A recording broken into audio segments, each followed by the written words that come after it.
Hey guys, we're in Genoa, Illinois. We just had lunch at Cruisin's here. We found a 47 Plymouth in the weeds. We're gonna go check it out and see if we can rescue it. Let's go. Okay, so we're here where the car's at. We have to get all the way back there to get to it to see it. So we're gonna go through this terrain here and see what we can find. Funny thing about this car is I looked at this car 24 years ago to buy it. I got in touch with the owner, he still has it, and we made a deal on the car, and here we are. So we're gonna go find it and see if we can rescue it out of here. Okay. All right. Actually, she's got to give you the money for it. My hand could do this. You guys. Yeah, we get it. We get it.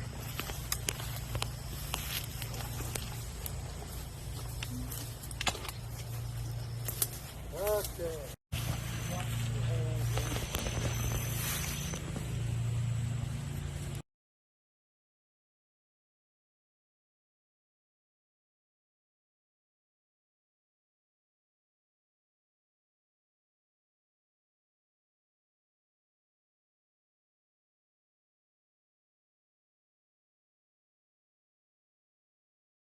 How we're gonna get it out of here? Well, we're still thinking about that. I don't know. We're gonna have to cut the tree down and try to raise it up out of the dirt and somehow get a machine back here or a wrecker and try to pull it up out of here. It's sinking the dirt so far. It's down on sitting on the frame right now. Okay, so we're back here for the third day. We had to jack the car up out of the dirt. We got it on a trailer. It's 95 degrees here, so we didn't bother taking a lot of video, but here it is. That's where it was sitting over there. We get back to the house, regroup. We're going to take a video of the actual car and see all the damage underneath from it sitting here for 25 years. So, okay.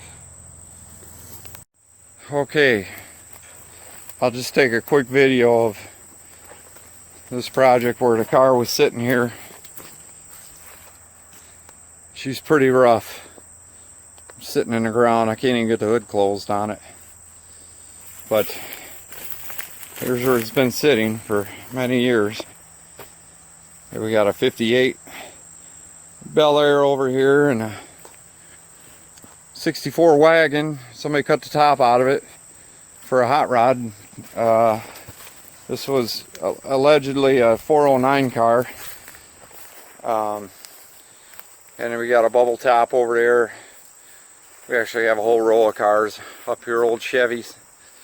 But I don't think they're going to be a lot of good because, and I'll explain why when we walk around this car after they sit out here for many years in dirt. Okay, we'll finish a quick walk around this old girl, and there it is. All right.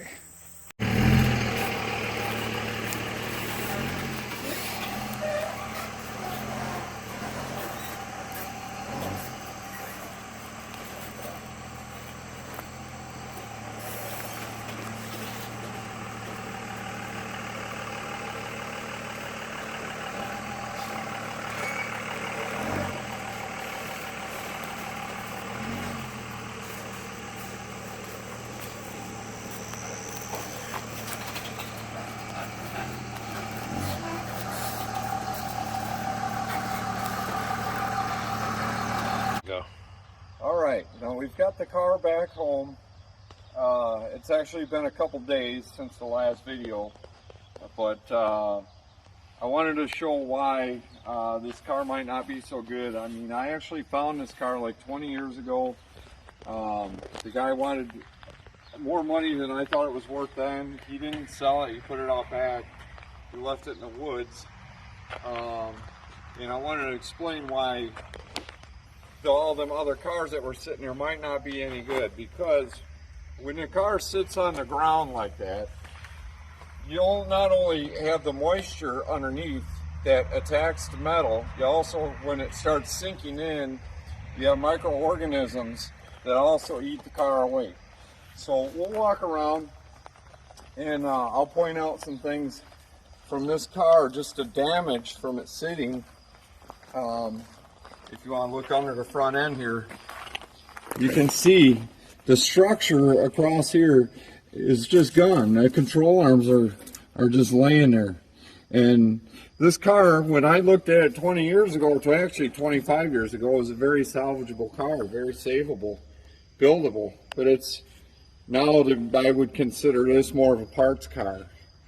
So I see a lot of YouTubers when they, I've seen some videos of junkyards in the trees and in the woods. And if you have a bunch of cars in the Midwest, chances are they're all going to be in this condition if they've sat outside for a period of years, you know, a couple decades, let's say. They're all going to be in really bad shape like this.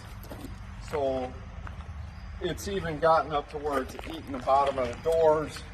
The corners are just, everything below the halfway point of the car down is just shot.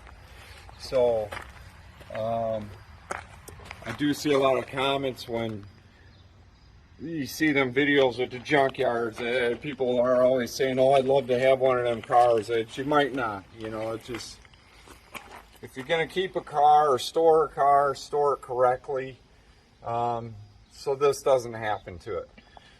So, well, I don't know what we're going to do with this car as of right now. We may part it out. I have some people that are interested in fixing it. Personally, I think that's very ambitious. I've done the cars not quite as bad as this, but almost as bad as this before. But it just, by the time you get done, myself personally, I would like to start out with something a little more solid, to have a better starting point if you're going to build a hot rod or whatever you want to do with it. But some people like to get more hands-on, and the journey is fun for them to build something like this. But I just don't have the time in my life with my full-time job. It would not allow me to take on a project like this. So, but this is the end of our video of our 47 Plymouth we found in the woods.